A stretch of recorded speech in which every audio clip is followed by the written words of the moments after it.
예, 오늘 페트라에서부터 공부를 하겠습니다. 페트라는 성경 지명은 없습니다. 성경에는 에돔족이 살았다. 에서의 후예인 에돔족 속들이 살았던 그런 지명, 그러니까 그 모압 지역의 땅을 지금은 페트라라고 그럽니다. 지금 이 지도상으로 보면 머리바 물 지나서 페트라, 호르산 이쪽은 굉장히 산이 악산입니다. 그러니까 시내산과 비슷하게 높이는 한 1000여 미터 이하지만은 시내산과 같이 이렇게 그 바위로만 이루어진 그런 지형이 페트라, 호르산 이쪽 지형입니다. 여기 모압 땅의 일부입니다. 여기 지금 멀리서 본 페트라의 그 산의 모양인데 전체가 시내산과 비슷하죠. 이렇게 바위로만 되어 있고 나무나 풀은 전혀 구경할 수 없는 이런 산들이 지금 현재 모압 지역의 그 페트라입니다. 지금 이런 그 지형들이 보입니다. 이 높이는 한 1000m 이하입니다. 제일 페트라에서 높은 산은 해발 한 1600m 그 정도 됩니다. 근데 이거는 한 1000m, 800m 뭐 그 정도 되는 그런 산들이 바위로만 이렇게 이루어져 있습니다. 그래서 그 페트라에 여행을 해보면 이렇게 한 2-3km 정도 이렇게 길을 따라서 들어갑니다. 바위와 바위 사이에 길이 있습니다. 그 길을 따라서 이렇게 이런 건 젊은 분인데 이렇게 낙타를 타고 들어갑니다. 보통 사람들은 걸어서 한 2-3km를 걸어갑니다. 지형도 이렇게 구경을 하고 가는데 외국 사람들 이렇게 낙타를 타는 그런 재미도 맛보기 위해서 낙타를 타고 들어갑니다. 낙타 값은 아마 한 10불 정도 뭐 그 정도 될 겁니다. 지금 이것은 한국 사람들인데 이렇게 걸어서 들어가는, 그러니까 바위와 바위 사이에 이렇게 길이 있어서 그 길을 따라 들어가서 페트라 전체를 이렇게 구경을 합니다. 여러분들 인디아나 존스 영화 보셨어요? 인디아나 존스 영화 촬영장입니다. 여기가 굉장히 그 절벽이 심하고 그렇습니다. 지금 이것은 그 한 3000여 년 전에 그쪽에 에돔 족속들이 세웠던 신전인데 바위 전체에다가 보통 이런 신전을 지으려면 기둥을 세우고 지붕을 세워 얹고 이렇게 해서 신전을 만드는데 이것은 바위 전체를 깎아서 신전을 만들었습니다. 그러니까 전체가 한 물체로 되어 있습니다. 조각을 해서 이렇게 도장 파듯이 이렇게 조각을 해서 이렇게 기둥도 세우고 이렇게 조각 여러 가지 자기들의 그 조형물을 만들어서 이 모두가 한 물체로 이루어진 그런 건물입니다. 그러니까 3000여 년 전에 대단한 기술이죠. 대단한 기술입니다. 그래서 지금도 이런 기둥들 보면 아주 매끈하게 잘 조각이 되어 있습니다. 정면에서 보면 이렇게 생겼습니다. 뭐 어떤 분들은 여기에 무슨 뭐 왕들의 묘다 뭐 그렇게 얘기하는 분도 있고 신전이라고도 얘기하는 분도 있는데 확실한 것은 모릅니다.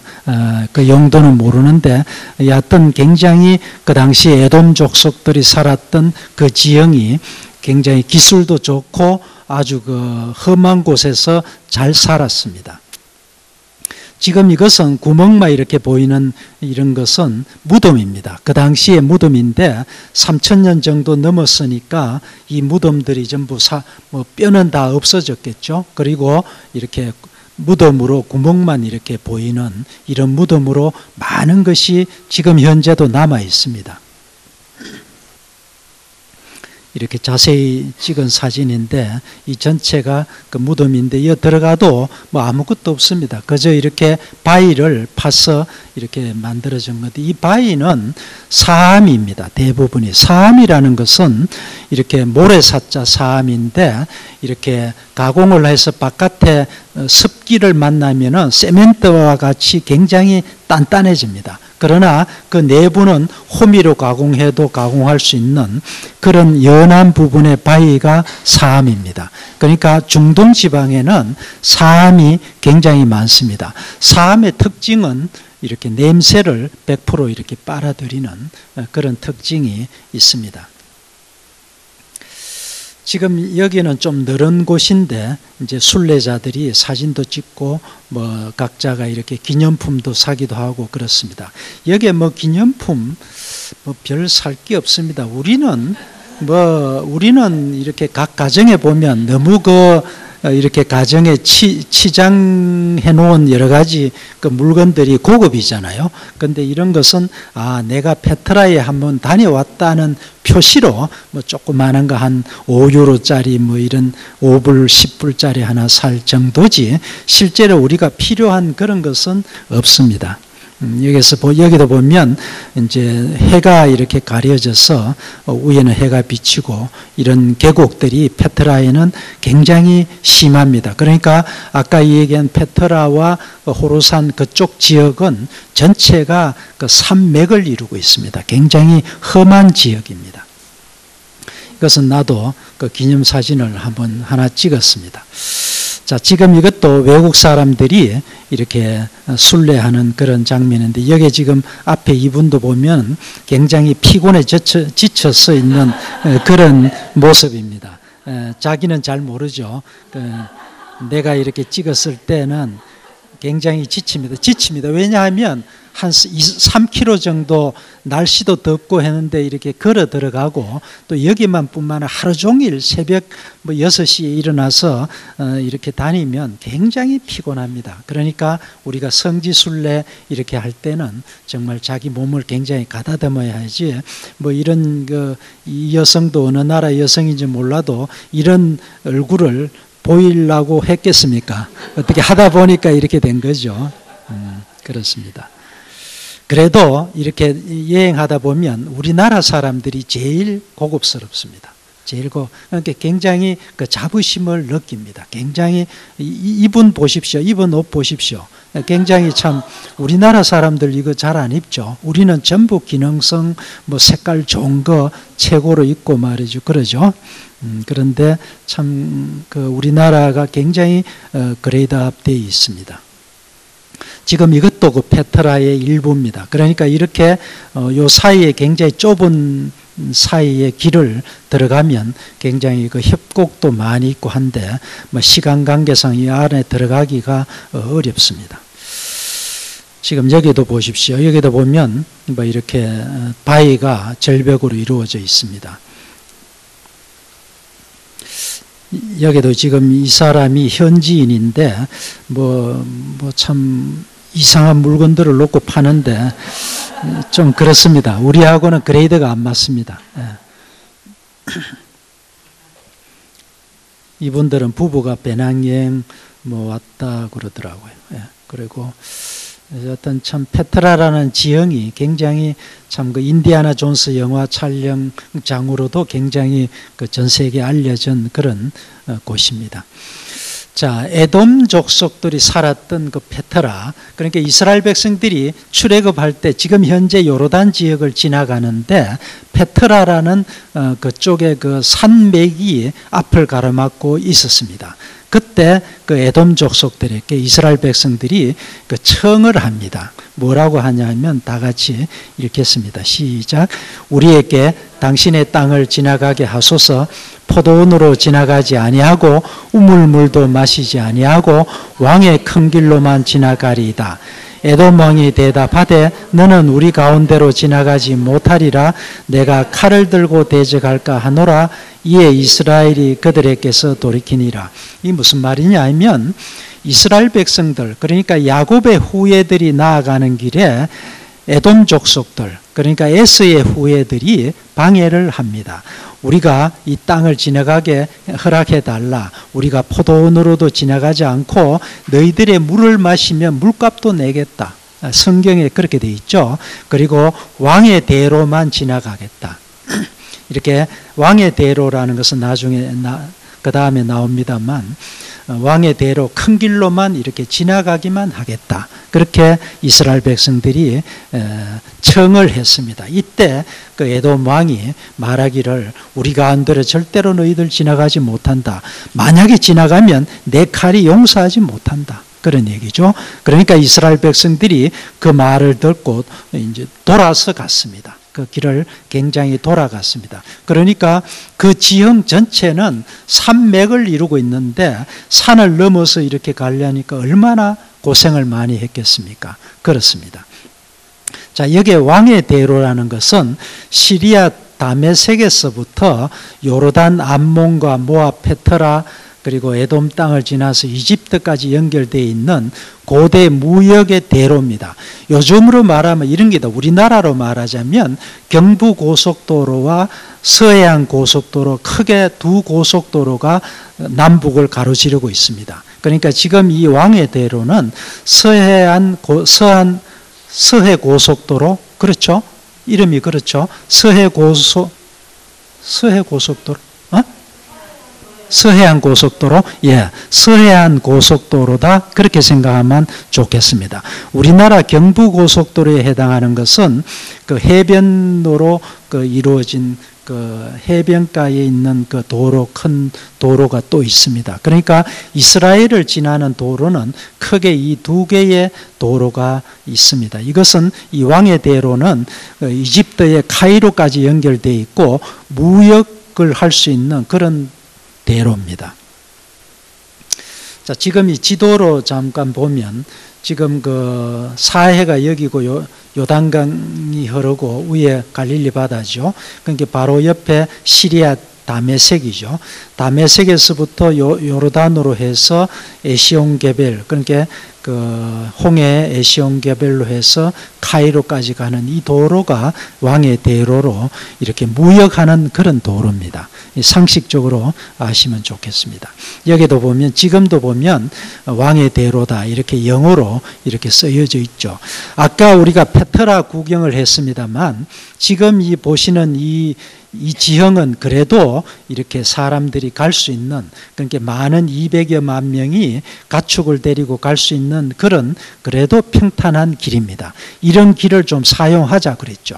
그랬더니 그 에돔의 왕이 절대로 지나가지 못한다. 내 칼이 용서를 할 수 없다. 그렇게 말을 합니다. 그래서 이스라엘 백성들이 아까 우리가 구경했던 페트라 그 산들을, 그 악산들을 이렇게 넘어가는 굉장히 고생을 많이 했습니다.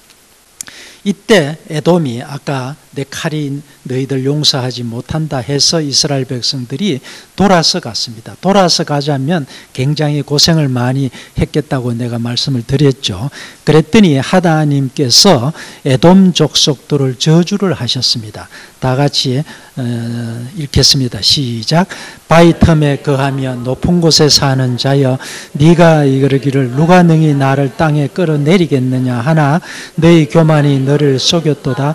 네가 독수리처럼 높이 오르며 별 사이에 깃들지라도 내가 거기서 너를 끌어내리리라.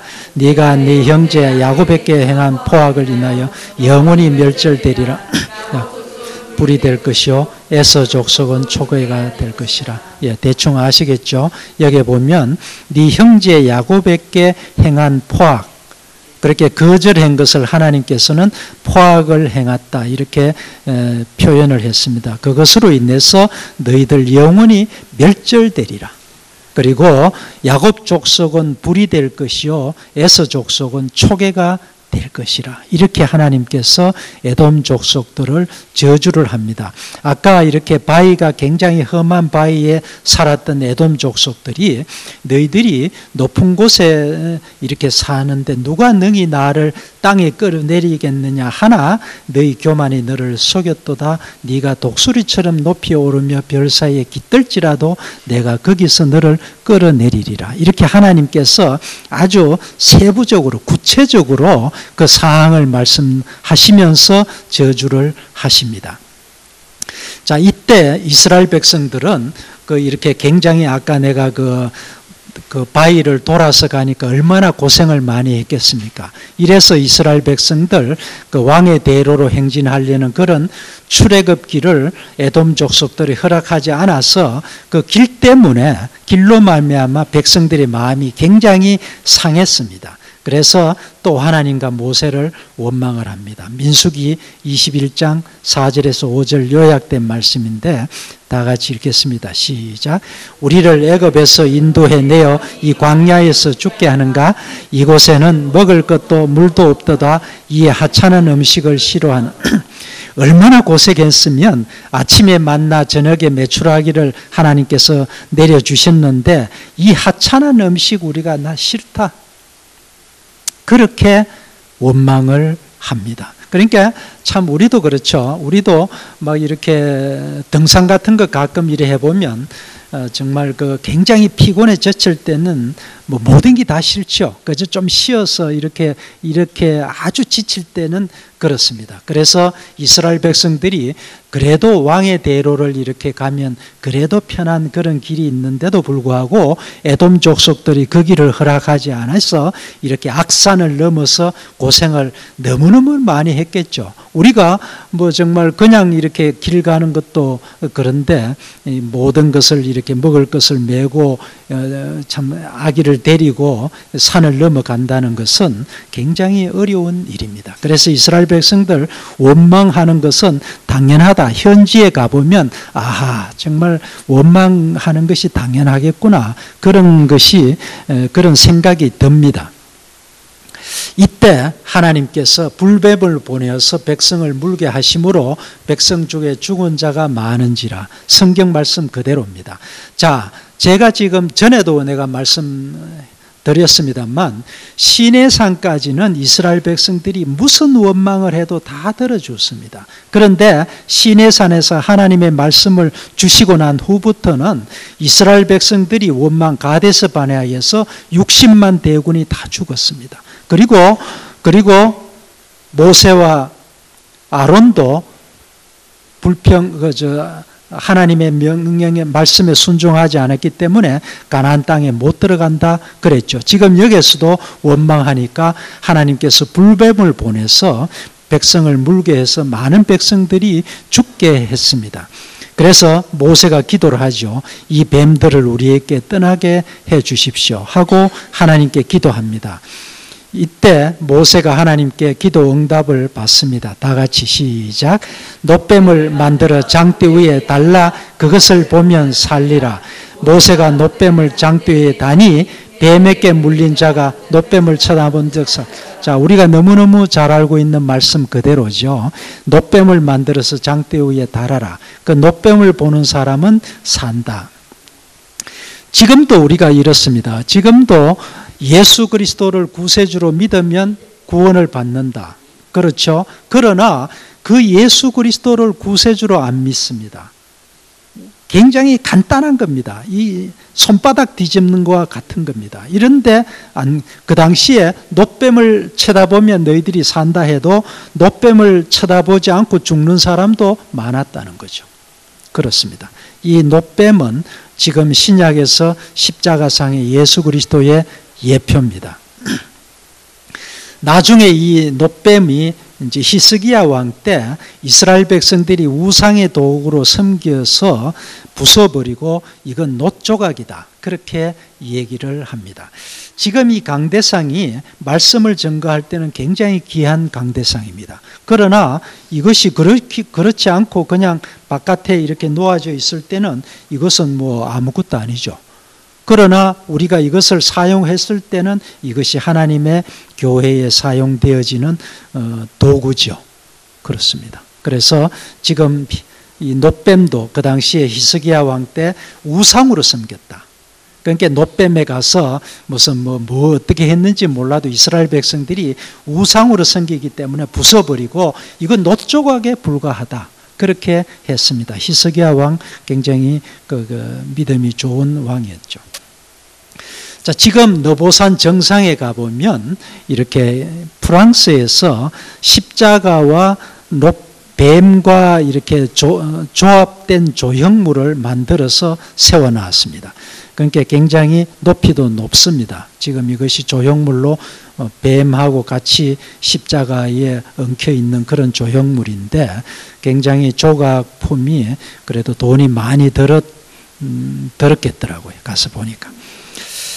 제가 한 6년 후에 다시 가보니까 이쪽에 그 자리를 옮겨서 이렇게 세워놨습니다. 이래서 많은 사람들이 이렇게 구경도 하고 사진도 찍는데 지금 이때 내가 갔을 때 온도가 한 30도, 32도 정도 돼서 굉장히 더웠습니다. 지금 이 사람들도 보면 조그만한 그런 담벼락에 그늘만 있어도 가서 이렇게 그늘에 이렇게 몸을 피할 정도로 그렇습니다.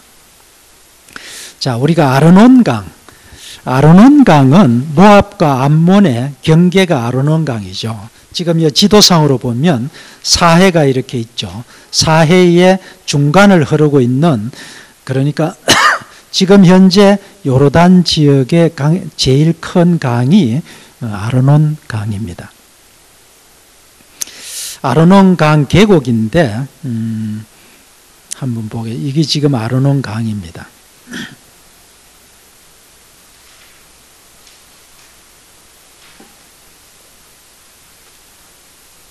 여기 보이는 맞은편에 보이는 이 부분이 모압 광야 분지고 이쪽 반대편은 암몬 지역의 분지입니다.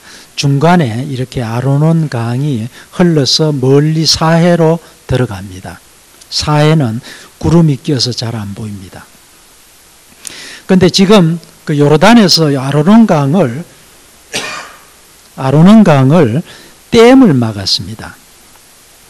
이게 댐입니다. 댐을 막아서 자기들을 물로 사용합니다. 지금 이스라엘, 요르단, 시리아 그쪽에는 굉장히 물이 귀하다고 그랬죠. 그쪽 사람들은 휘발유가 물값이고 물이 휘발유 값입니다. 사실 그렇습니다. 아마 물은 한 1,000원을 하면 휘발유는 한 200원 정도, 그 정도밖에 하질 않습니다. 그 정도로 굉장히 가격 차이가 많이 납니다. 지금 이 사람들, 그 요르단 사람들이 여기 댐을 막아서 자기들이 이 아르논 강의 물을 사용하는데, 이스라엘에서는 이 물이 이제 흘러가면 사해로 흘러 들어가는데 사해의 수위가 점점 낮아집니다. 한 6년 후에 사해를 다시 갔더니 사해의 수위가 10m 이하로 떨어졌습니다. 그러니까 1년에 1m 이상 더 이렇게 낮아지면 굉장한 변화가 일어나죠. 그래서 이스라엘에서 이거 지금 댐을 막지 말고 아르논 강에 물을 흘려보내달라고 해도 요르단에서는 노합니다. 지금 그 댐 앞에서 내가 찍은 아르논 강인데 거의 물이 흘러내려가지를 않습니다. 물이 흘러내보낼 수 있는 양의 물이 없습니다. 없습니다. 그래서 이게 무슨 강입니까? 그러니까 그저 이렇게 물이 이렇게 있을 정도의 물입니다. 비가 좀 오면 여기 이제 흘러가겠죠. 지금 이쪽이 이제 암몬 분지로 되어 있습니다. 한 높이가 한 400-500m 그 정도 됩니다. 지금 이것은 사해로 들어가는 아르논 강인데 강이라고 해서 물이 흐르는 것도 아니고 아무것도 아니죠. 이렇게 그저 이렇게 비가 오면 비가 좀 올 때 물이 좀 흘러가는 그런 것이 이것이 아르논 강, 사해 근방의 아르논 강입니다. 이 뒤편에 보십시오. 이게 모압 광야인데 아무것도 없습니다. 광야입니다. 그렇죠? 자, 모압 광야 우리가 보겠는데 모압 광야는 롯이 선택한 땅입니다. 아브라함과 롯이 조카 롯이 헤어질 때 이제 가축들이 많고 하니까 이제 아브라함이 그랬죠. 네가 우하면 네가 먼저 선택해라. 네가 우하면 내가 자하고 네가 자하면 내가 우하리라 해서 조카 롯에게 먼저 땅을 선택하라고 했습니다. 그때 롯이 지금 현재 그 요르단 모압 광야 쪽을 선택을 했습니다. 창세기 13장 10절 말씀 다 같이 시작. 롯이 요단 지역을 바라본 적 소알까지 온 땅에 물이 넉넉하니 여호와의 동산 같고 애굽 땅 롯이 이렇게 자기 삼촌 그 아브라함의 말을 듣고 이렇게 내가 어느 땅을 택할까 이렇게 보니까 이렇게 요르단 지역에 지금 모압 광야 쪽을 보니까 여호와의 동산 같고, 여호와의 동산은 뭐냐 하면 에덴 동산과 같고 그런 얘기죠. 그리고 애굽 땅과 같았다는 말은 고센 지방과 같았다 그런 얘기죠. 그러니까 고센 지방도 물이 풍부하고 물이 넉넉하고 굉장히 농사 짓기가 좋고 풀이 많은 그런 지역이 고센 지방이죠. 그러니까 그렇게 해서 롯이 지금 현재 모압 광야를 택했습니다. 그러나 지금은 모압 광야가 광야로 변했고 물이 굉장히 귀한 그런 지역입니다. 지금 보십시오. 여기 지도상으로 보면 여리고에서 요단강을 건너서 이쪽 편에 요르단 지역이 모압 광야입니다. 나오미 아시죠, 여러분들? 나오미가 베들레헴 사람입니다. 베들레헴에 살다가 남편과 두 아들을 데리고 베들레헴에 먹고 흉년이 들어서 모압강, 그러니까 요단강을 건너서 모압 지방으로 갔습니다. 그 당시에 나오미가 살던 때만 해도 모압 지역에 그래도 살기가 농사가 잘 되었던 그런 땅이 모압 광야입니다. 그 당시는 광야가 아니죠. 자, 나오미가 이제 모압에 가서 이렇게 살다가 남편이 느닷없이 죽었죠. 그리고 두 아들을 결혼을 시켰는데 며느리 둘이 하나는 룻이고 하나는 누구죠? 오르바죠. 그런데 이렇게 모압 지역에 살다 보니까 자기 고향 나오미의 고향 베들레헴에도 양식이 풍부하다 그런 소식을 듣습니다. 그래서 두 며느리 그때 이미 자기 자식들 아들 둘이가 느닷없이 죽었죠. 그래서 두 며느리한테 너희들 살러 가라. 그래서 좋은 사람 만나서 잘 살기를 바란다 하고 이제 권했습니다. 그랬더니 오르바 한 며느리는 시어머니를 붙들고 울고 서로 이제 헤어졌죠. 그런데 룻은 그 나오미 시어머니를 붙들고 나는 절대로 이렇게 헤어지지 않겠습니다 하고 그 신앙 고백이 그러죠. 어머니의 하나님이 나의 하나님이 된다. 그 신앙 고백으로 룻이 예수님의 족보에 오르는 이방 여인 중에 한 여인입니다. 그리고 다윗 왕의 증조모죠.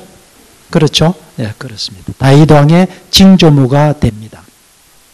자, 이런 말씀을 우리가 깊이 이렇게 상고해 보면 하나님께서 룻의 그 신앙 고백, 어머님의 하나님이 내 하나님이 된다. 그 신앙 고백으로 인해서 하나님께서 그런 이방 여인이지만은 예수님의 족보에 오르는 그런 이름이 오르는 그런 여인이 됩니다. 자, 그러면 우리는 어떻습니까? 우리는 정말 신앙 고백 제대로 하면 하나님께서 그냥 두시겠습니까? 우리들의 사역 하나님께서 책임져 주시지 않겠습니까? 그런 겁니다.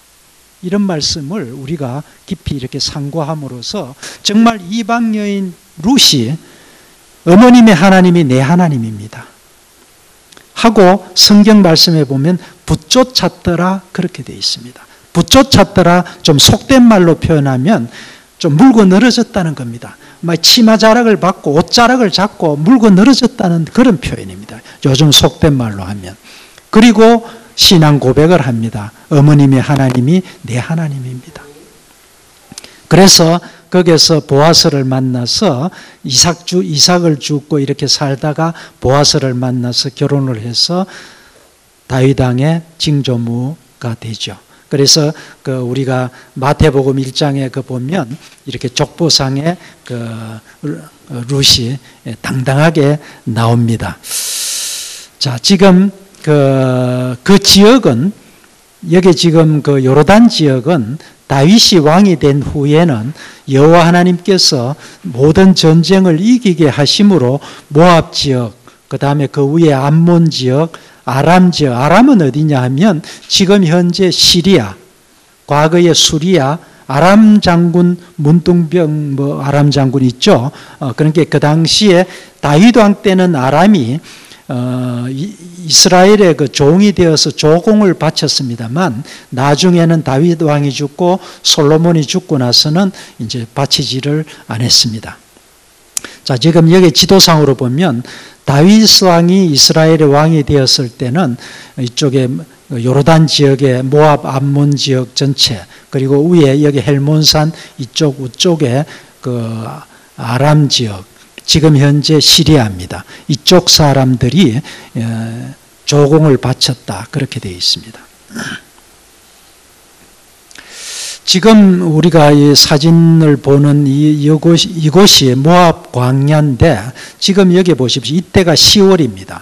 10월 정도 되면 옥수수도 많이 자라고 모든 곡식을 추수해야 될 때인데, 여기 보면 아무 곡식이 없습니다. 자라지를 못합니다. 그리고 여기 이거 나무는 감람나무밖에 없습니다. 이 감람나무 몇 그루만 이렇게 농장으로 이렇게 할 정도지, 아무런 그 농사를 지을 수 없는 정도로 광야로 변했습니다. 이것이 모압 광야입니다.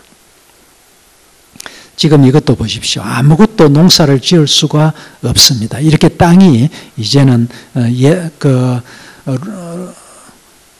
롯이 헤어질 때 굉장히 그때는 물도 풍부하고 이렇게 풀도 굉장히 괜찮아서 곡식이 가축을 기를 수 있는 그런 장소였는데, 지금은 이렇게 변해져 버렸습니다.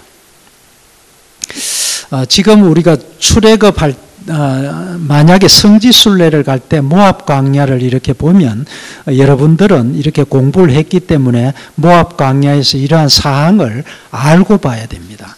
알고 보지 않고는 그냥 지나가고 눈 감고 지나갑니다. 보통 사람들은 여기서 그냥 이렇게 버스 타고 지나가기도 하고 그냥 지나가 버립니다. 아무런 감정이 없습니다. 그래서 우리는 이렇게 공부를 하고 이랬을 때 이 모압 광야에 대한 이런 과거의 여러 가지 유래, 이런 것을 알고 이렇게 모압 광야를 보면 그래도 하나님께서 또 특별한 은혜가 있을 줄 압니다. 자, 그쪽에 그 당시에 지금 현재 요르단 모압 암몬 지역의 가장 큰 족속이 미디안 족속입니다. 하나님께서 미디안 족속들을 진멸하라 그랬습니다. 자, 모압 왜 그랬냐면, 모압 장로들과 미디안 장로들이 복채로 발람을 매수해서 이스라엘 백성들을 저주하게 했죠. 이거 민수기 31장 여러분들이 이거 아시죠? 그때 여호와께서 모세에게 말씀하시되 미디안을 쳐서 원수를 갚아라, 그렇게 말씀을 하십니다. 자, 여기에 어느 정도로 진멸하라 했냐면 다 같이 읽겠습니다. 시작. 남자는 다 죽이고 아이들 중에서 남자는 다 죽이고 남자와 동침한 여자도 다 죽이고 많은 전리품을 분배하라, 이렇게 했는데, 남자는 다 죽이라, 그리고 아이들 중에서 남자들은 죽이라, 그리고 남자와 동침한 여자도 뱃속에 남자아이가 있을지 모르니까 죽여버리라, 그런 얘기입니다. 그러니까 얼마나 무자비하게, 진멸이라는 단어는 굉장히 무자비합니다. 그러니까 내가 전에도 말씀드렸죠. 모든 종교, 그러니까 여러 가지 종교 중에서 진멸이라는 단어는 우리 기독교에서 밖에 사용을 안 하는 걸로 알고 있습니다. 지금 불교에서는 빈대도 다 죽이지 말고 이렇게 통에다 잡아서 집어넣죠. 안 죽이죠. 빈대도 안 죽이는 걸로 내가 알고 있습니다. 그리고 옛날에 우리 군에 갔을 때도 이가 굉장히 많았는데, 그 당시도 이도 잡으면 통에다 집어넣고, 그러니까 이제 물고기도 방생도 하고 그러잖아요. 그러니까 지금 기독교 우리 하나님께서는 하늘나라가 건설이 되는데 방해되는 모든 것은 그냥 두지 말아라는 겁니다. 여기 보면 남자와 동침한 여자, 아까 내가 말씀드렸죠. 혹시 뱃속에 남자 아기가 있을지 모르니 없애버리라. 이 정도로 철두철미하게 미디안 족속들을 진멸해버렸습니다. 이 미디안 족속은 누구냐 하면 그두라의 후예입니다. 그두라는 누굽니까? 아브라함이 사라가 죽고 나서 137세 때 다시 결혼을 해서 그두라라는 여인과 결혼을 해서 아들 6을 낳았습니다. 그 여인이 그두라입니다. 그래서 이렇게 미디안 족속들을 진멸하고 나서 모세가 루벤 지파, 갓 지파, 므낫세 반 지파에게 지금 현재 요르단 땅을 분배를 해줍니다. 자, 그게 모압 광야에서 이렇게 진멸하고 나서 하나님께서 또 이렇게 마지막 당부의 말씀을 하십니다. 다 같이 읽었습니다. 시작. 요단강을 건너 가나안 땅에 들어가거든 그 땅 온 주민을 다 몰아내고 우상을 다 깨뜨리고 산당을 다 헐고 거주하라. 만일 그 땅 온 주민을 몰아내지 아니하면 남겨준 자들이 너희 눈에 가시와 옆구리에 찌르는 것이 되어 너희를 괴롭힐 것이요 나는 그들에게 행하리로 생각한 것을 너희에게. 마지막에 하나님께서 만약에 너희들 행하지 않으면 나는 그들에게 행하기로 생각한 것을 너희들에게 행하겠다. 이거 하나님 굉장히 막말하십니다. 이거 같이 무서운 말이 없습니다. 여기 보면 거기에 들어가면 요단강을 건너서 젖과 꿀이는 가나안 땅에 들어가거든 그 원주민을 다 몰아내고 우상을 다 깨뜨리고 산당을 다 헐고 거주해라. 만일 그 땅 원주민을 몰아내지 아니하면 너희 남겨준 자들이 너희 눈에 가시가 되고 옆구리를 찌르는 것이 된다. 그래서 지금 현재 이스라엘 백성들 중에 아랍 민족들이 150만 명이 같은 이스라엘 시민권을 가지고 살아간다고 그랬죠. 그리고 그들이 지금 전쟁을 하면 아랍 편입니다.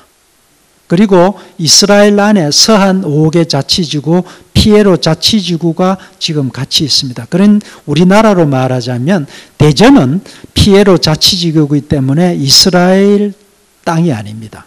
그리고 광주, 전주 이렇게 5개 지역은 이스라엘 땅이 아닙니다. 그러니까 이런 여러 가지가 만약에 그렇게 되지 않으면 너희 눈에 가시가 되고 옆구리를 찌르는 것이 된다는 것이 지금 이 말씀을 상고해 보면 이스라엘이 지금 그렇다는 것을 우리가 알 수가 있습니다. 자, 이런 여러 가지 말씀 우리가 하나님께서 시내산에서부터 지금 이런 말씀을 여러 번 하셨습니다. 정말 어떻게 생각하면 하나님께서 너무 소상하게 또 한두 번 말씀하시면 됐지 너무 이렇게 잔소리 같이 이렇게 말씀하시는 것이 아니냐. 그래도 이스라엘 백성들 가나안 땅에 들어가서 이 말씀 하나도 안 지켰습니다. 하나도 안 지켰습니다. 그래서 아수르 민족, 바벨론 민족에게 그 비참한 최후를 맞이하게 되고 나중에 할 수 없어서 예수님이 이 땅에 오십니다. 도저히 안 돼서 하나님께서 하나님의 독생자 예수님을 이 땅에 보내십니다. 또 지금은 어떻습니까? 지금은 그래도 안 되니까 성령 하나님이 오셔서 우리와 같이 임재 동행해 주십니다. 그래도 우리 지금 제대로 합니까? 지금 여러분들, 저나 여러분들 한번 깊이 생각해보면 정말 성령 하나님께서 나와 함께 하시는데 나는 정말 하나님 보시기에 합당한 삶을 살아가고 있어야 됩니다. 그런 얘기입니다. 그래서 하나님께서 다시 또 예수님께서 재림하시는 거죠. 재림하시는 거죠. 이것이 우리들의 인간입니다. 인간은 악의 권한에서 젖어 있기 때문에 할 수 없습니다. 그래서 우리가 매일같이 하나님 앞에 회개하고 기도하고 이렇게 힘을 달라고 이렇게 하고 이렇게 각자가 기도를 얼마나 많이 하고 있습니까? 자, 우리 시딤 한번 보겠는데 시딤은 그게 그 요단강을 건너기 전에 모세가 고별 설교를 했던 그 지역이 시딤 광야입니다. 여기 신명기 1장 8절에 시딤에서 이제 모세를 통해서 해주신 말씀입니다. 다 같이 시작. 내가 너희의 조상 아브라함과 야곱에게 맹세하여 그들의 후손에게 주리라 한 땅이 너희 앞에 있으니 들어가서 그 땅을 차지할. 이거 들어본 말씀이죠. 가데스 바네아에서 하나님께서 거기 가서 그 땅을 차지하라, 똑같은 말씀을 시딤에서 또 하십니다.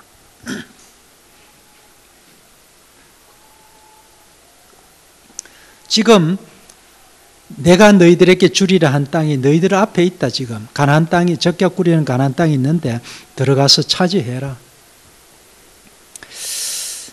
자, 그 다음에 또 말씀 읽겠습니다. 시작. 너희보다 앞서 행하시는 하나님께서 이제도 너희를 싸우시오. 사람이 자기 아들을 안는 것 같이 너희의 하나님 여호와께서 너희를 안으사 이곳까지 이르게. 자, 여기서부터 지금 하나님께서 앞서 행하시는 하나님, 물론 동행해 주시는 하나님도 얼마나 든든하고 좋습니까? 여기서 하나님께서는 단어가 틀립니다. 내가 앞서 행하시는 하나님, 내가 앞서 가서 모든 것을 다 처리해 주겠다, 다 싸워 주겠다는 겁니다. 그리고 사람들이 자기 아들을 안는 것 같이 너희 하나님 여호와께서 너희들을 안고 여기까지 이르게 했다. 자, 여기 지금 우리 자식을 키워본 분 있죠. 자식을 키워보면은 내 자식은 부모가 안고 있을 때 가장 안전합니다. 그렇죠? 부모가, 아빠 엄마가 자식을 안고 있을 때 가장 안전합니다. 너희들 자식을 안고 키워보지 않았느냐? 너희들 자기 아들을 안 것 같이 내가 너희들을 안고 여기까지 이르게 했다. 그런 얘기입니다. 자, 지금 얼마나 하나님께서 지극히 사랑하고 계신다는 것을 단적으로 이 말씀에서 표현해 주고 계십니다. 지금 이렇게 신명기 요단강을 앞에 놓고 적과 꿀이 흐르는 가나안 땅을 앞에 놓고 모세를 통해서 광야에서 태어난 이스라엘 백성들을 모아놓고 이런 여러 가지 구체적인 말씀을 다시 한번 이렇게 말씀으로 주십니다. 자, 다 같이 또 읽겠습니다. 시작. 내 하나님 여호와께서 너보다 먼저 건너가사 이 민족들을 멸하시고 그 땅을 차지하게 할 것이며 너희는 강하고 두려워하지 말라. 그들 앞에서 떨지 말라. 네 하나님 여호와께서 너와 함께 가시며 결코 너를 떠나지 아니하시며 버리지 아니하시며. 우리도 기도하면서 하나님께서 이런 말씀을 나한테 좀 주시면 얼마나 기분 좋겠습니까? 여기 보면 강하고 담대하라, 두려워하지 말아라, 그들 앞에서 떨지 말라, 그리고 여호와께서 너와 함께 가시며 결코 너를 떠나지 아니하시며 버리지 아니하실 것입니다. 우리들의 사역 가운데서, 우리들의 삶 가운데서 하나님께서 물론 말씀을 통해서 기도 응답을 받으신 분들 많이 있겠습니다만은 정말 하나님께서 명쾌하게 이런 말씀을 내게 이렇게 말씀으로 주신다면 정말 우리는 얼마나 기분 좋고 힘을 얻겠습니까? 그러나 각자가 하나님의 이 말씀, 이런 말씀이 나의 말씀이 되어야 한다는 것입니다. 내 말씀이 되어야 된다.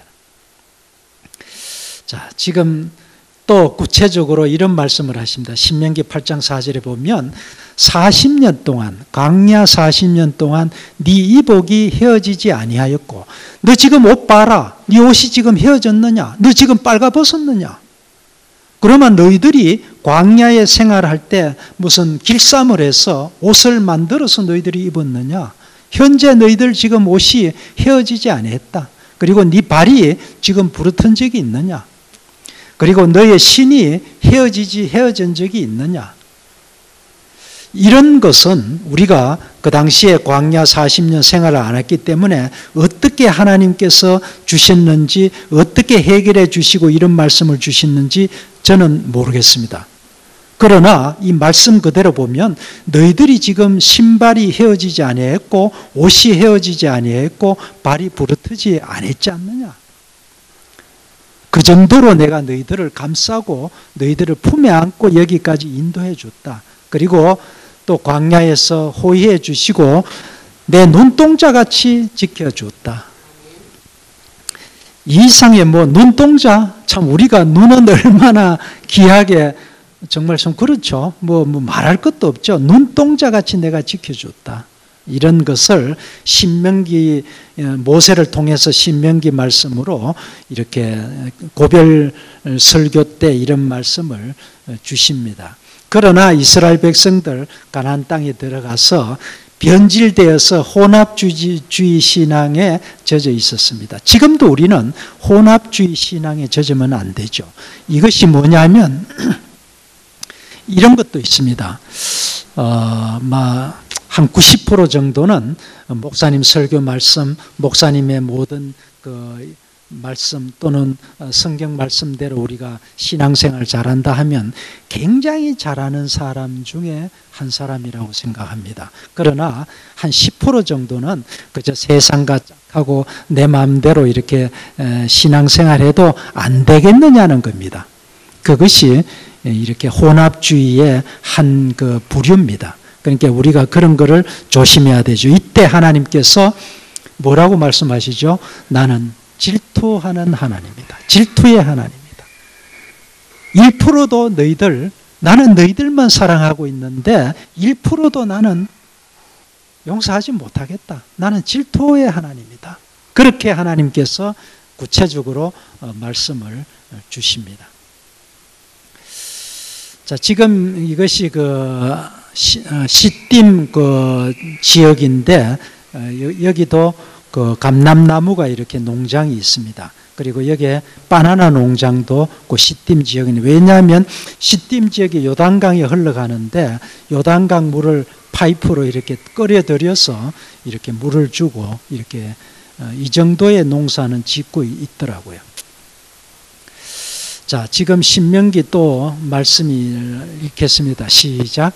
여호와께서 너희보다 힘이 센 7 족속을 네 앞에서 쫓아내실 때 너는 그들을 진멸할 것이요 그들을 불쌍히 여기지도 말 것이며 그들과 혼인하지 말라.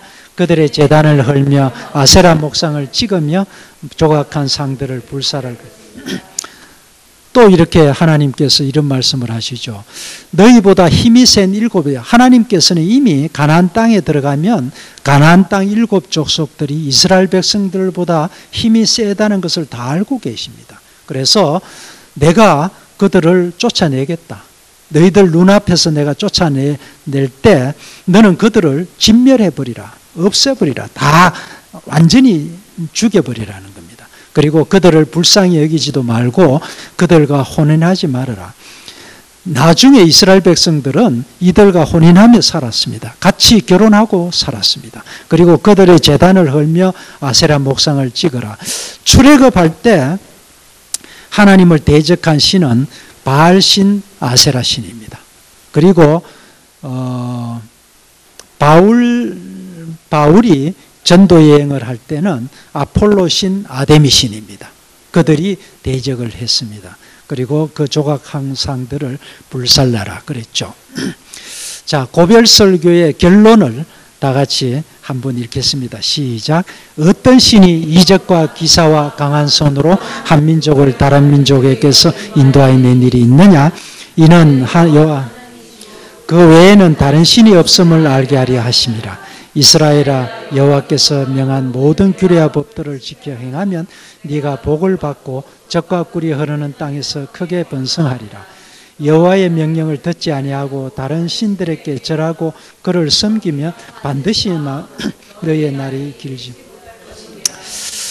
자, 어떤 신이 이렇게 많은 기적과 이사를 일으켜서 이렇게 한 민족을 다른 민족에게 인도해낸 일이 있느냐? 지금 여러분들 한번 보십시오. 세계 역사 가운데서 어떤 신이 그 한 민족을 200만이나 되는 민족을 이렇게 인도해서 한 나라를 이루게 한 신이 없습니다. 있습니까, 여러분들? 그런 신은 없습니다. 지금 그 말씀입니다. 하나님께서 구체적으로 어떤 신이 이렇게 한 민족을 다른 민족에게서 인도하여 낸 일이 있느냐? 그리고 이는 여호와는 하나님이시오. 그 외에는 다른 신이 없음을 너희들이 알게 하려 내가 했다. 그렇죠? 그리고 모든 규례와 법도를 지키면 네가 복을 받고, 여기 복이라는 것은 신명기 28장 3절에서 14절 말씀입니다.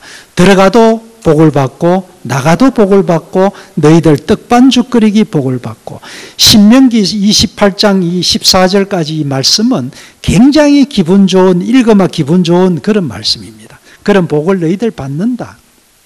그리고 크게 번성한다. 그러나 그 다음에 여호와의 명령을 듣지 아니하고 다른 신들에게 절하고 그를 섬기면 너희들 반드시 망한다. 반드시 망한다. 그리고 너희의 날이 길지 못할 것이니라. 그래서 지금 아수르, 그 다음에 있다가 아수르 바벨론 망했죠. 비참하게 망했습니다. 비참하게 망했습니다. 신약에서도 지금 독일 나치 히틀러에게 600만 명이 가스 학살을 당합니다. 이런 모든 것이 이스라엘 백성들이 자기들이 알 때 자기 당대에만 행하고 그 다음에는 몰랐습니다. 아무것도 행하지 못하고 이 말씀을 그대로 다 범했습니다. 자, 지금 여기에 또 말씀이 있겠습니다. 시작. 네가 가나안 땅에서 아들과 손자를 얻어 살 때 스스로 부패하여 무슨 우상이든지 만들어 내 하나님 여호와 앞에 악을 행하면 속히 망할 것이라.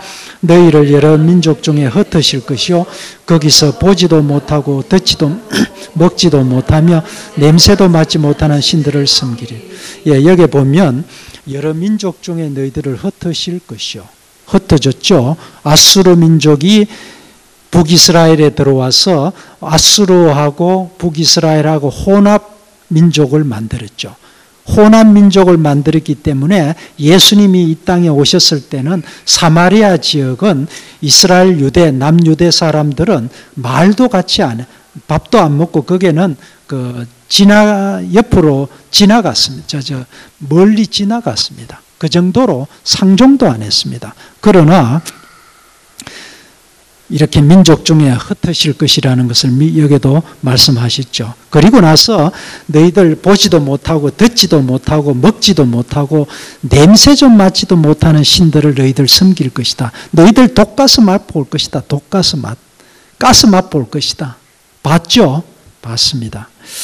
자, 여기 보면 2차 대전, 1차 대전 우리가 상식적으로 알죠. 이건 넘어가겠습니다. 이것은 지금 8월 20일이니까 지금부터 한 보름 전에 독일 나치 수용소에서 지금 현재 독일 수상이 여기 지금 나치 수용소에서 살아나온 한 사람, 90몇 살 되는 휠체어 탄 한 사람하고 가서 12년 동안 나치 수용소에서 유태인들이 죽었던, 고통을 당해서 죽었던 곳에 이렇게 가서 묵념을 하는 그런 사진입니다.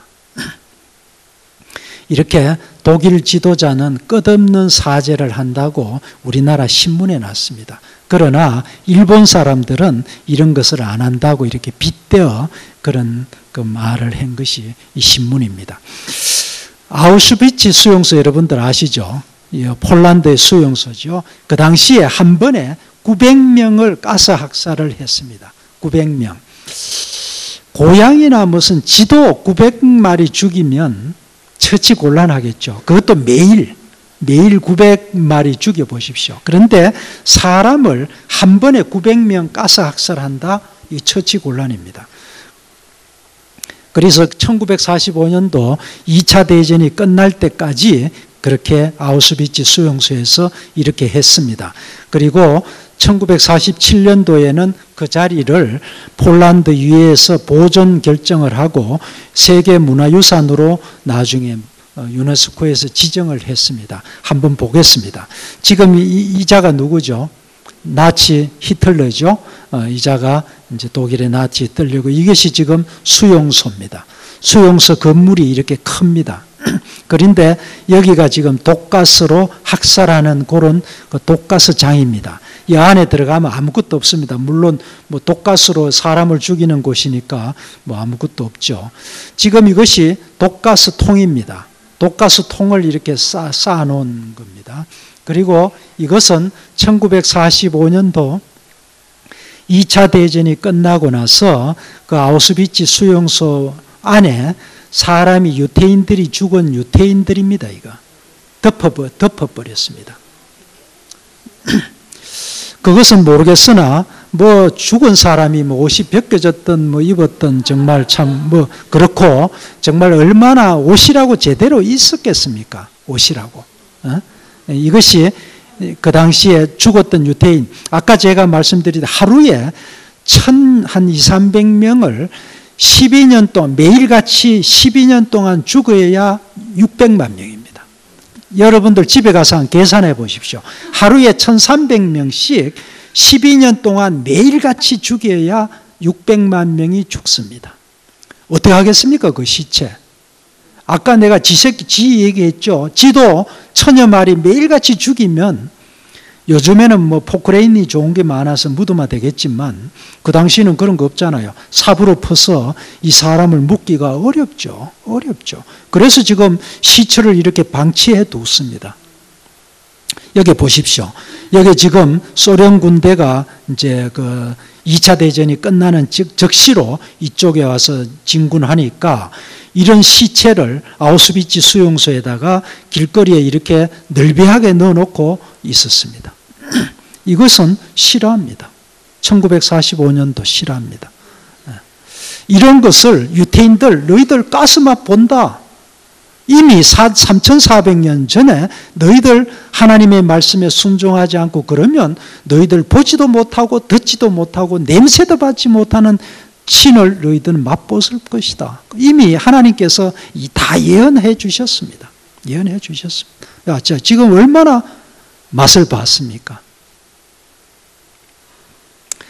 여기 지금 이것은 화장터입니다. 뭐 이 화장은 지금 우리나라 화장매로 뭐 완전히 화장해서 뼈를 부숴서 뭐 이런 통에 담는 화장이 아니고 그저 얼굴만 모를 정도로 슬쩍 화장해서 내보내는 화장터입니다. 이런 화장터가 쭉 있었습니다. 그리고 이것은 유태인들이 찌고 있는 반지입니다.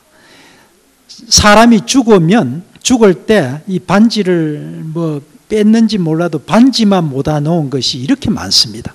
이 유태인들이 쩌고 있던 반지입니다. 이거는 그들이 신고 있던 신입니다. 이 정도로 죽었습니다. 거기에 보면 한쪽에 이제 자기들이 갇혀있던 방 안에 보면 God is nowhere. 하나님은 어디에도 없다. 그랬더니 어떤 사람은 하나님이 지금 여기에 있다. 이렇게 각자가 참 그 절망적인 정말 그 마지막 그런 상태에서도 하나님이 없다는 사람이 있고 하나님은 지금 여기 계신다는 그런 믿음의 사람이 있습니다. 저나 여러분들도 이 세상 살아갈 때 정말 기가 막힌 그럴 때가 없으리라고는 보장을 할 수가 없습니다. 그럴 때 항상 하나님께서 나와 함께 하신다. 지금 이 자리에 나의 이 고통과 고난을 보고 계신다는 이런 믿음을 우리는 가져야 되겠죠. 그런 그 힘 없으면 우리는 너무너무 불쌍합니다. 그렇습니다. 자, 엘리야 성천. 엘리야가 성천을 했는데 지금 어디서 했냐면 시딤 광야 이쪽 지역에서 성천을 했습니다. 요단강 바로 건너기 전입니다. 엘리야와 엘리사가 대화하는 내용 우리가 잘 알죠. 여리고에서 요단강을 건너서 이제 엘리야와 엘리사가 이렇게 길을 가면서 대화를 나눕니다. 그때 엘리야가 자기 제자 엘리사에게 너 뭐 해주면 좋겠느냐 하면 원을 나한테 얘기해보라 그랬죠. 엘리야가. 그랬더니 엘리사가 아주 당찬 그런 말을 했습니다. 선생님의 성령이 하시는 역사가 갑절이나 내게 있게 하소서. 엘리사가 이런 걸 구했죠. 엘리야에게. 그래서 이제 두 사람이 길을 가다가 말할 때 불말들이 갑자기 와서 두 사람을 갈라놓고 엘리야가 회오리 바람으로 하늘로 올라갔습니다. 이것은 열왕기상 2장 11절 말씀 그대로입니다. 자, 지금 엘리야 선지자가 승천했던 자리라고 이렇게 표시가 되어 있습니다. 여기도 보면 여기에도 뭐 벽화를 그려놨는 이 표시판에다가 엘리사가 이렇게 서 있고 엘리야 선지자는 불말을 타고 승천하는 그런 장면에 그런 그 성화를 그려놨습니다. 이것은 요단강입니다. 요단강 바로 옆입니다. 이것은 그 성화인데 엘리야 선지자가 불말을 타고 올라가는 것을 보고 뭐 놀라기도 하고 막 이렇게 하는 그런 표현이죠. 나중에 엘리야 선지자가 벗어놓고 간 웃옷을 가지고 이렇게 요단강을 다시 와서 요단강을 그 옷으로 쳐서 갈라서 건너고 여리고로 왔다 그랬죠. 그래서 여리고에서 왔더니 여리고 사람들이 여기 지금 여리고는 땅이 좋아서 곡식은 잘 자라는데 열매 결실을 하지 못한다. 그래서 그 소금을 가져오느라 소금을 뿌려서 단물로 만드는 거, 그 성경 그대로 있죠. 그래서 지금 현재 그 여리고는 옥토입니다. 그렇습니다. 이것이 지금 그 돌로 이렇게 엘리야 선지자가 승천했던 자리로 이렇게 표시가 되어 있습니다. 여기 지금 멀리 보이는 곳은 예수님께서 세례를 받았던 요단강 근방입니다. 이쪽 건너편이 여리고입니다. 여기 지금 예수님이 세례를 받았던 곳에 기념교회를 멀리서 볼 수 있습니다. 그러니까 엘리야 선지자가 승천했던 자리에서 뭐 얼마 안 됩니다. 한 2km 정도 그 정도 떨어져 있습니다. 자, 우리가 너보산 구경을 좀 해오겠는데 너보산 아비림산이라고도 하죠. 산 전체입니다. 그리고 너보산 아비림산, 너보산, 비스가산 꼭대기, 보울산 꼭대기 이런 데인데 백두산에 지금 가보면 백두산 전체는 장백산입니다. 그리고 그 천지못이 있는 부분만 백두산입니다. 마찬가지로 그 전체 산을 아비림산이라고 그러고 정상만 너보산입니다. 그렇게 이해하면 좋겠습니다. 자, 모세기념교회. 그게 그 너보산 꼭대기에 모세기념교회를 세워놨는데 다 같이 읽겠습니다. 시작. 너는 모압 땅에 있는 아비림산에 올라 너보산에 이르러 내가 이스라엘 자손에게 기업으로 주는 가나안 땅으로 가. 네 형 아론이 호르산에서 죽어 그 조상에게로 돌아간 것 같이 너도 이 산에서 죽어 네 조상에게로 돌아가리니 이는 머리바 물가에서 나의 거룩함을 하나님께서 나의 거룩함을 나타내지 아니한 고로 어디서 머리바 물가에서 너는 적과 꾸려는 가나안 땅에 들어가지를 못한다는 겁니다. 여기 지금 너보산 정상입니다. 이 돌은 사람이 세워놨습니다. 자, 여기도 보면 돌에다가 모세 기념교회다 이렇게 뭐 표시해 놓고 모세 기념교회를 정상에다 세워놨습니다. 그 모세기념교회 정상에서 보면 멀리 여기에 이렇게 보이는 곳이 사해입니다.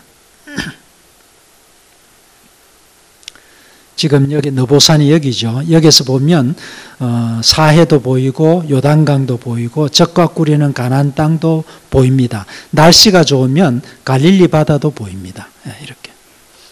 자, 지금 그 모세 기념교회 내부인데 내부는 뭐 굉장히 초라하게 이렇게 되어 있습니다. 그러나 순례자들이 여기서 가끔 그 예배도 드리고 그렇습니다. 2010년도에 10월에 가니까 가톨릭에서 그 지역을 땅을 사서 가톨릭에서 성당을 이렇게 짓고 있더라고요. 아마 지금은 다 되었을 겁니다. 자, 이때 모세가 하나님께 기도를 합니다. 나를 건너가게 하사 요단 저쪽에 있는 아름다운 땅, 아름다운 산지와 레바논을 보게 하십시오. 나도 저게 건너가도록 좀 해주십시오. 하나님께 기도를 합니다. 이때 하나님 이렇게 정확하게 말씀을 주십니다. 다 같이 시작. 그만해도 족하니 이 일로 다시는 내게 말하지 말라. 너는 이 요단을 아직 하나님께서 못을 박았습니다. 너는 그만해도 족하니까 이제는 이걸로서는 끝내자. 너는 들어가지를 못한다. 이때 모세는 그 모압 땅의 골짜기에 장사되었고 오늘날까지 그가 묻힌 곳을 아는 자가 없죠. 유다서 9절에 보면 천사장 미가엘이 모세의 시체에 관해서 마귀와 다투어 변론할 때에 말라되 주께서 너를 꾸짖으시기를 원하노라. 이게 뭐냐 하면 모세가 죽었을 때 천사장 미가엘이 와서 모세의 시체를 가지고 갔습니다.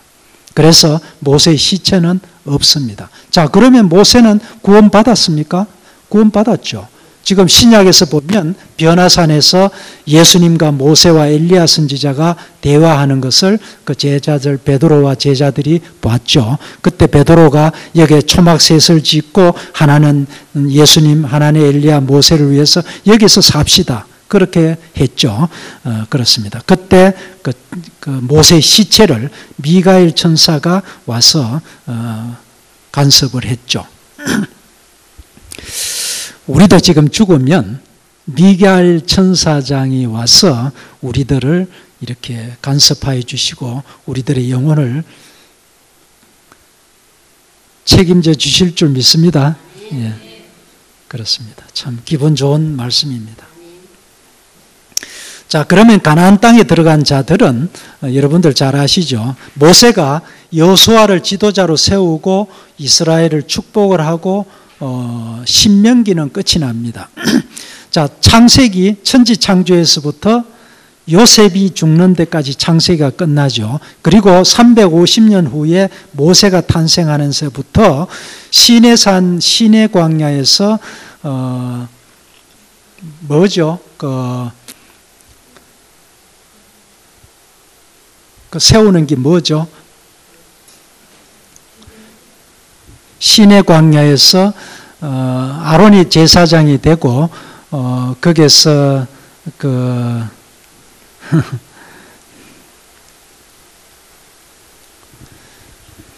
시내 광야까지가 이제 그 출애굽기가 끝나는데 참 그 기억이 생각이 안 떠오르네. 그리고 모세 이제 시내 광야를 출발해서 모압 광야까지가 민수기입니다. 그리고 레위기는 그 시내산에서 그 모세를 통해서 주신 말씀을 기록한 것이 레위기죠. 그리고 신명기는 요단강을 건너기 전에 그 광야에서 모세가 마지막 고별 설교를 한 것을 적은 것이 신명기입니다. 그러니까 신명기 읽어보면 출애굽기도 나오고 민수기도 나오고 그렇습니다. 중복이 되는 걸 알 수가 있습니다. 자, 그 모세가 여호수아를 지도자로 세웠죠. 여기 지금 세우는 것은 여호수아가 그 하나님의 영이 머무는 자니까 안수해서 세워라 이렇게 했습니다. 그때 모세가 여호수아에게 안수하였으므로 그에게 지혜의 영이 충만하니 이스라엘 자손이 여호수아의 말을 순종했더라. 여호수아는 모세의 수종자죠. 수종자는 뭐냐면 요즘 말하자면 부관입니다. 부관. 모세의 부관입니다. 그러니까 르비딤에서 아말렉과 싸울 때 지도자로 싸웠죠. 이때 여호와 하나님께서 여호수아에게 말씀을 주십니다. 다 같이 시작. 너는 모든 백성과 함께 일어나 요단을 건너 내가 이스라엘 자손에게 주는 땅으로 가. 내가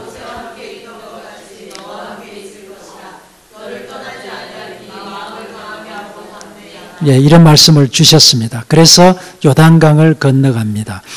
그때 요단강을 건너서 그 여리고의 기생 라합이 있습니다. 기생 라합의 신앙 고백 다 같이 읽겠습니다. 시작. 여호와께서 이 땅을 너희에게 주신 줄을 내가 아모리 사람을 진멸시킨 일을 우리가 들었음이니라. 너희의 하나님 여호와는 위로는 하느니 아래로는 땅 하나님이시니라.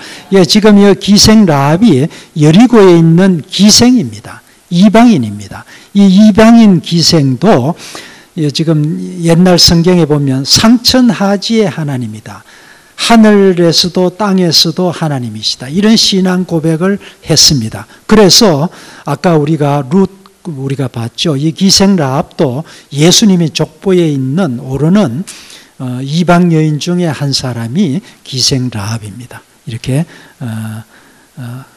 대단한 그런 그 영광을 받게 되는 거죠. 자, 이제 요단강을 건너가는데 요단강 우리가 한번 보겠습니다. 요단강은 또 하나님께서 홍해를 말리시고 건너가신가 하신 것 같았죠. 여기 지금 여호수아서 다 같이 읽어보겠습니다. 시작. 땅의 모든 백성에게는 여호와의 손이 강하신 것을 알게 하며 너희가 너희의 하나님 여호와를 항상 경외하며 예. 이렇게 해서 이제 요단강을 마른 땅으로 건너갑니다. 요단강은 위에 상요단강이 있죠. 그러니까 그 갈릴리 바다까지 흐르는 강을 상요단강이라고, 이것이 상요단강입니다. 그리고 하요단강은 갈릴리 바다에서부터 사해까지 흐르는 요단강이 하요단강입니다. 자, 지금 이것이 갈릴리 바다인데 여기서부터 강이 흐르는 것을 하요단강 그렇게 얘기합니다. 여기서 흐를 때는 물이 많습니다. 그러나 사해로 흐를 때는 도랑같이 그렇게 흐릅니다. 왜? 중간에 농사를 많이 짓기 때문에. 지금 이것도 세례를 주는 그런 그 세례 주는 장소입니다. 침례하죠. 이것도 외국 사람들이 여기서 요단강에서 세례식을 하고 있는 그런 장면입니다. 이것은 이스라엘 평야의 요단강인데 이것도 도랑이죠. 완전히 농사를 많이 짓고 있고 요단강이 흐르고 있습니다. 여기에 농사 짓는 사람이 요단강 물을 가지고 짓고 있습니다. 이것이 이스라엘 평야입니다. 굉장히 늘어져. 이스라엘 평야. 이것이 이스라엘 평야입니다. 여기에는 그 예수님이 세례를 받았던 요단강입니다. 이것은 그 요단강 물을 떠서 어느 나라 사람인지 몰라도 이렇게 떠서 가는 그런 장면입니다. 이 요단강 지금은 좀 색깔도 부었고 그렇습니다. 사해로 흐르는 요단강인데 여기 지금 사해 바다입니다. 여기에 이제 마지막 흘러 들어가는 요단강입니다. 자, 결론이 출애굽 결론입니다. 광야는 철저하게 하나님을 의지해야 해야지만이 살아갈 수 있는 장소입니다. 하나님의 음성을 듣는 훈련의 장소가 광야입니다. 하나님께서는 광야 40년을 통해서 만나를 먹여주셨습니다. 그런데 이스라엘 백성들은 그들의 삶은 허물투성입니다. 이렇게 많은 기사와 이적을 수없이 많이 보고도 계속적으로 자기 눈에 보이는 대로 원망하고 불순종하는 그런 실수의 연속이었습니다. 그들의 삶은. 그러나 하나님께서는 끝까지 참고 약속의 땅으로 인도해 주신 것이 하나님이십니다. 자, 우리들의 삶은 지금 어떻습니까? 우리가 지금 매일같이 성경 읽고 기도하고 매주일 목사님을 통해서 말씀으로 은혜를 받아도 조금만 어려움이 있으면 하나님을 원망하고 불평하고 좌절할 때가 얼마나 많습니까? 지금 우리들은 출애굽하는 이스라엘 백성들의 삶에 비하면 너무너무 사치스러운 삶입니다. 행복에 겨워서 못 견디는 그런 광야 같은 삶을 살아가는 것이 우리들의 삶입니다. 그들은 아무것도 없습니다. 아침에 만나 안 주면 먹을 게 없습니다. 우리는 지금 얼마나 풍족합니까? 그렇죠?